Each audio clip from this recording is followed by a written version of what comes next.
Сәлем баршаңызға. 2 күн демалыста бала-шағама Астанаға ұшып келдім. Сюрприз жасап.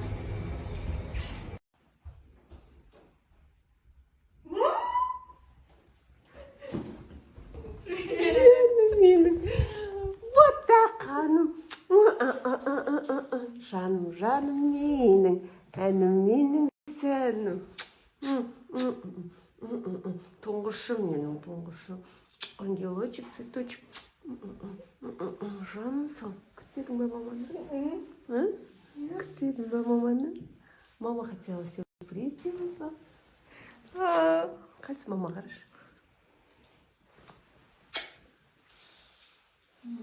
Жаным,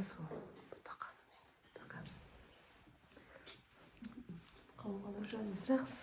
Үйдің шайына жететін шай жоқ, ол әсіресе Бек апаның шайы болса, и жаным менің анашым. Мамамның палауы қандай тәтті, бауырсағы, пирожки. Мен сізді қатты жақсы көремін. Мамочка моя, сізді Алматыға алып кетейін бе? Сосын. Балдар? Балаларға барайық десеңізші. Құрметті достар, оқырмандар. Мен сағындыңыз ба? Конечно, сағындым. Мен сіздерді қалай қатты сағындым. Рахмет. Мамамның жететін, мамамның тамақтарына жететін ас жоқ қой.